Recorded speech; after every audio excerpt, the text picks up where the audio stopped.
continue the current message series, Under Construction, Building Great Relationships.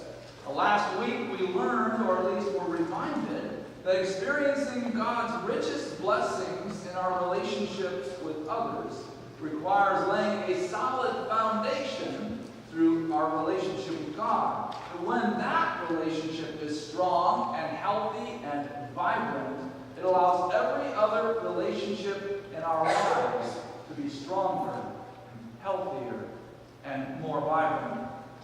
As we continue striving to build strong relationships in our lives, kind of bring us blessing and joy, today we learn what is the glue that holds those relationships together and actually gives them the kind of strength to stand strong in any circumstance. You see, a part of being in human relationships means that at times there are differences, there are disagreements, sometimes disputes, maybe even outright fighting, hopefully not physical fighting. And these can occur in any relationship, and they occur in every relationship. The marriage relationship, dating relationships, close friendships, with our kids, our parents, our extended family, classmates, co-workers, anyone else in whom we have relationships. In fact, if you're a human, and I think most of us here this morning are human, they occur frequently. When they do, the relationship will be tested, or at least stretched. And the result can either be healthy or detrimental, depending on whether this glue that strengthens and holds all relationships together is present in generous quantities. So what do we do when issues arise? How do we handle those touchy and tender situations in our lives that involve other people? And sometimes irritate or annoy us. Sometimes it seems like, maybe hopefully not every relationship we're in, it happens every day, but I think probably in some relationship that we're in, something happens almost on a daily basis. And what do we do? How do we handle them in a way that honors God, that strengthens the relationship, and results in greater joy and peace and fulfillment in our own lives? Well, that's what we're going to be talking about for a few moments this morning. The glue that makes that possible, and how it can be experienced in our lives. Yes, in every relationship there will be power struggles, disputes, whether we call them arguments or disagreements, fights, or just differences of opinion. When they appear in our relationships, we can either, in the words of Pastor Craig Groeschel, fight dirty or fight fair. Now, when our primary objective is to win, to get our way, to prove our point, to establish our place or authority, or to accomplish our will, we may win, but in reality still lose. We may get what we want, but lose or at least negatively impact the relationship. And we all know that when we are in the heat of the moment, when we're irritated or agitated or something's kind of under our collar, we don't typically fight fair. We use highly modified techniques. In other words, we're good at it because we've got experience doing it. To exert influence, to kind of get our way. And let's be honest, when we feel strongly about something, we're all susceptible to this. Now, we may use different techniques. Some raise their voices. Others use sarcasm. Some use logic, maybe bringing up the past, perhaps even humor. But we all have finely honed techniques. We're trying to gain control of a situation and get our way. And what is most needed in those tender moments, those challenging moments, in order to set aside this need to win, is humility and self-control, but without the glue that holds together and strengthens our relationships, we probably won't be very humble or very self-controlled. Pastor Groeschel, I love this quote, says, "We should never fight for victory, but always fight for resolution. Don't fight to get your way. Fight to strengthen the relationship." And yet without this glue, that probably won't happen. So what is the glue? Well, Jesus tells us in John chapter 13, in verses 34 and 35, where he says, "A new command I give you, love one another." But he doesn't stop there. "As I have loved you, so you must love one another. By this, everyone will know that you are my disciples, if you love one another." This is the glue that holds all relationships together and makes all relationships better. Not just love, but striving to love others as Jesus, as God, loves us. Now, our society tells us that getting what we want is most important. But we aren't called to be like our society, like our culture. We're called to be like Christ. And according to Christian author and former pastor Francis Chan, the most loving action that we can take in any relationship with another person is to worry far more about reflecting Christ than getting our way. Fight for the relationship, not to get your way in it. And I get it. When we are in dispute, argument, difference of opinion, that's what good refined folks call it, right? Refined folks, by the way, don't yell as much, but their tactics are just as ruthless. They just use bigger words that most of us don't know. And then when we are in a dispute with others, we want them to know how we feel, to know where we are coming from. But is fighting to get our way really worth hurting the relationship? Because that's what often happens. We know that. Using coercive tactics to force our will to get our way is just kind of stupid. I mean, we're sacrificing so much to gain a little satisfaction that we got our way. So what do we do when we find ourselves in a difference of opinion? Or for us less refined folks, an I want my way moment. Because I really believe that deep down, all of us, even when we feel strongly about something, even when we this is the way it needs to go, we don't want to harm relationships. We want to bless relationships. We want to see the situation handled in a healthy way. It's just hard to keep that in focus when we're emotionally charged up and cranked out of shape. I do this all the time. I get something a little bit heated under my collar, I make a comment, and then I think about 5 minutes later, "You dummy, why'd you say that? That wasn't very considerate." Well, I want to offer us 3 tips this morning, right out of the Bible, that I hope will help us do the right thing when we're in a situation, or just generally each and every day as we're living out our lives. It will lead to healthy resolution when we find ourselves at an impasse, or maybe just plain irritated or angry at someone or in situations and wanting to get our way. And the first one, it's hard for me to put these 2 words together, especially on Mother's Day, because my mom always said, "You never say this," but I'm going to say it. Sometimes we just need to shut up, to be quiet, to zip the lip, to hold the tongue, to keep the trap shut, to hush, to just stop talking. I love Proverbs 21 and verse 23. It sounds like, one of those Confucius sayings, except God said it. Proverbs 21:23 says, "To watch over mouth and tongue is to keep out of trouble." I love that. The more that we open our mouth, especially when we want our way, doubly especially when we're cranked out of shape, the more likely that we will say or do something that will hurt someone or hurt our relationship. We all know that because we've all done it at times. I certainly have. And when God brings it to our attention, then it's like, okay, I need to apologize. I need to make that right. But if we can catch ourselves before the fact and not say out of an emotional state, then maybe we'll save ourselves some needing to go and apologize later. Now, there is such a thing as righteous God-ordained anger, but the vast majority of the time, that we get irritated or angry, we can't really blame it on God because it's not from Him. It's from us. And especially in our anger, when we say or do things to try to force or push to get our will or our way, we just lash out. We do it out of anger. That's sin.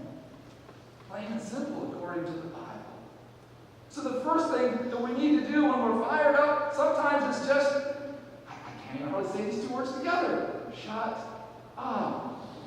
Stop talking. And secondly, if we want to do what's right and move toward healthy resolution, listen up. Listen up. In James chapter 1, verses 19 and 20, James tells us, let everyone be quick to listen, slow to speak, and slow to become angry. Why? For your anger does not produce God's righteousness.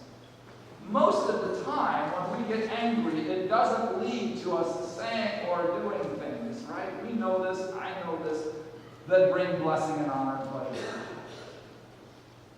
Now, when we truly listen carefully to them, not just the words they use, but the message that is coming from their heart, it validates who they are. It validates them as a person. It extends God's love into them. It lets them know that we really do care about them. We really do care about what's important to them. You might say it applies the glue that holds together and strengthens our relationships. We all know that sometimes the best words are not always chosen when fighting to get our way. Right? But with humility and self-control, which flow out of love. So if we're getting the love thing down better, if we're growing in our living out of that, then the humility and the self-control kind of comes along with it. We can understand where a person is coming from, can work toward a way forward in that relationship that strengthens the relationship. We're in so many, you have to write a book if we listed all the relationships that we're in. God wants to bless those relationships and wants them to bring joy and fulfillment. Sometimes we have to kind of weed through, the way something might be said. I read something a few years ago that basically said, even when someone approaches us in a hostile manner, in a way that probably isn't the best, there's something valid that we need to hear. Are we mature enough to weed through the emotions, the way that they come at us, and hear what we need to hear so that we might benefit and grow from it? That's a tough question. It's a hard thing to do when someone is coming at us, right? To hear what in the midst of that we still need to hear. Okay, so shut up, listen up, and third, step up. And by step up, I mean be intentional about seeking common ground and moving toward a resolution. Ephesians chapter 4, verses 25 to 27 challenge us not to let the sun go down on our anger, not to let the devil gain a foothold by allowing our anger or frustration or irritation to fester. Sometimes we just need to kind of get over ourselves. I need to sometimes get over myself, right? Let go of the need to get our way. Be quiet, listen carefully, and strive to humbly and with self-control move toward a healthy resolution. One that validates the other person and strengthens the relationship. Now, incidentally, it will also be a blessing to us. Like I said earlier, fight for the relationship, not to get your way. Apply the glue, don't set it aside. Love one another the way Jesus loves you. In fact, I would suggest that there are many times where it may be better to lose an argument, in other words, to not get your way and gain a stronger relationship, than to get our way or force our will, but at the expense of the relationship. Some say, I don't know about that, Steve. Well, You just pray about it. So shut up, listen up, and step up. And if we're not willing to do that, we may inadvertently create another enemy, even beyond the one with whom we are in disagreement and trying to get our way. Both in James 4, verse 6 and in 1 Peter 5 and verse 5, it states that God opposes the proud, but gives grace to the humble. So that means when pride overcomes us and causes us to press our will and try to get our way, we may not only create an enemy in the one with whom we are in disagreement, our pride may create a new enemy, God. Because according to the Bible, God opposes pride. Is that really worth winning? I mean, is it worth it to get our way at the expense of God's opposition? In the words of Francis Chan, nothing is better than having God's grace lavished upon you. We'd like to stop right there. But nothing can be worse than facing God's opposition. I mean, think about it. When we're fired up, when we're fighting for control, so badly wanting to win, to make our point, to get our way, to establish our place, or maybe our authority, which characteristic typically is in the driver's seat? Humility or pride? Well, typically, not always, but typically pride. In fact, Chan contends that the one who wins the argument is usually the one who acts less like Christ. The one who wins the argument is usually or often the one who acts less like Christ. Jesus declared in John 13, verses 34 and 35, "A new command I give you, love one another. As I have loved you, so you must love one another. By this everyone will know that you are my disciples, that you are my followers, if you love one another." And even when I don't feel like letting go of that urge to win the argument with my spouse or my kids or a coworker or that other person in the church, I mean, even in a moment, if we cannot do it for the other person and for the relationship because your anger or frustration is so great, do it for God. Bring honor and glory to Him. Love one another the way Jesus loves you. It is the glue that will hold your relationships together. It is the glue that will strengthen them. It is the glue that will increase the joy and satisfaction and fulfillment in all your relationships. On this Mother's Day 2019, many people there are many different experiences. And we know that sometimes different people bring different feelings and emotions into special holidays like Mother's Day. For many of us, it's this warm, thoughtful feelings. For others, it may not be. For others, it may have been another figure in their life that kind of did that nurturing that we would sometimes attribute to a biological mom. Maybe it's a grandma. But I reflect on the love that so many mothers have extended to their families. It reminds me a little of the kind of love that is referred to in this passage. And we as followers of Christ are called to take that kind of love, the same kind that Jesus showed us when He gave His life for us, that we might have new life now and forever. And to use that as our pattern in how we love others. And that, friends, will make our relationships stronger. That will bless every relationship in our lives so that we can experience greater joy and fulfillment through them. May we take just a moment for prayer. Dear God, we thank you for the relationship that you have allowed us to be in with you through your Son, Jesus Christ, and what He accomplished on our behalf on the cross when He gave His life for our sins. Lord, may we extend that love that has been shown toward us and strive to make that the kind of love, God, that we extend toward others, all others in whom we are in relationship. God, help us to do that. And by your strength and, Lord, by your grace, we look forward to you blessing in even greater ways the relationships in our lives as we seek to love others the way Jesus has loved us.